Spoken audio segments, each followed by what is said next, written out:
Short general collective timeless reading নিয়ে, যেটা সবার জন্য রিডিং, সমস্ত জোডিয়াক সাইনের মানুষের জন্য রিডিং। আর রিডিংটা অবশ্যই আগেই বললাম টাইমলেস রিডিং। আশা করি তোমরা সবাই পজিটিভ আছো, ভালো আছো, সুস্থ আছো। চলো দেখে নেব ইউনিভার্সের গাইডেন্স কি রয়েছে তোমাদের জন্য। ইটস আ শর্ট রিডিং হানি, চলো দেখে নেওয়া যাক।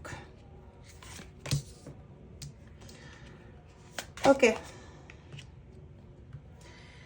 নিজেকে সময় দিতে বলা হচ্ছে, নিজেকে নিজের অন্তর্দৃষ্টি যেটা আছে, তোমার নিজের মধ্যে যে দৃষ্টিটা রয়েছে, তোমাকে ঈশ্বর যেটা দিয়েছে, যেটাকে নর্মালি আমরা বলি ইনটিউশন পাওয়ার, সেই ইনটিউশন পাওয়ার দিয়ে না সমস্ত জিনিসকে একটু বোঝার চেষ্টা করো, দেখার চেষ্টা করো। তোমার এনার্জিকে কিন্তু যে কোনোভাবেই হোক না কেন ড্রেন করা হচ্ছে, তোমার এনার্জি কিন্তু একটা অ্যাক্সেসের চেঞ্জের প্রয়োজন। তুমি টেনশন করে প্রচুর নিজের এনার্জি ড্রেন করে ফেলছো।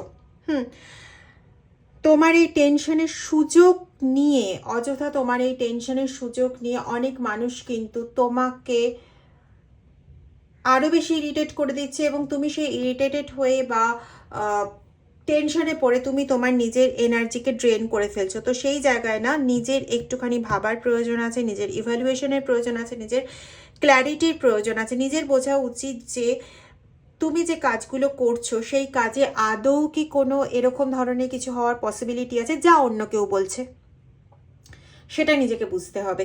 যদি সেটা না থাকে তাহলে শুধু শুধু অন্য কেউ তোমাকে বলছে যে তুই এটা ঠিক করছিস না বা তুমি এটা ঠিক করছো না, তো তার কথায় তুমি চলে নিজের এনার্জিকে ড্রেন করছো, নিজে টেনশনে পড়ছো, নিজে ভয় পেয়ে যাচ্ছ, আতঙ্কিত হয়ে যাচ্ছ। অ্যাকচুয়ালি তাদের উদ্দেশ্য কিন্তু তোমাকে আতঙ্কিত করা, আর তুমি শত্রুর চালটাকে একদম একদম মানে রাইট প্রুফ করে দিচ্ছ, মানে ওর চালটাকেই তুমি একদম স্যাটিসফাই করছো নিজের বোকামির দ্বারা। কিন্তু তোমার কাছে কিন্তু ইনটিউশন পাওয়ার আছে, ঈশ্বরের তরফ থেকে কিন্তু তোমাকে এটাও জানানো আছে যে তুমি যেটা করছো ঠিক করছো,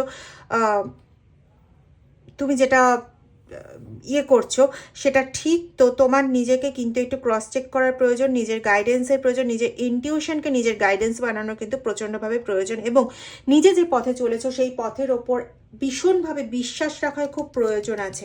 এবং তোমাকে নিজেকে বারবার বারবার কিন্তু একই বক্তব্য আছে, তোমাকে নিজেকে নিজের ওপর বিশ্বাস রেখে নিজের যে পথটা ঠিক করেছো চলার পথটা, সেই চলার পথটাকে বিশ্লেষণ করে বুঝতে হবে যে এখানে কোনো ডিরেকশন চেঞ্জ করার দরকার আছে কি না। আমি বলবো বন্ধু, শুধুমাত্র একটাই ডিরেকশন চেঞ্জ করার দরকার আছে, সেটা হচ্ছে নিজের ভাবনা চিন্তাকে ভয়ের দিকে না ঘুরিয়ে নিজের ভাবনা চিন্তার উপর বিশ্বাস রাখো।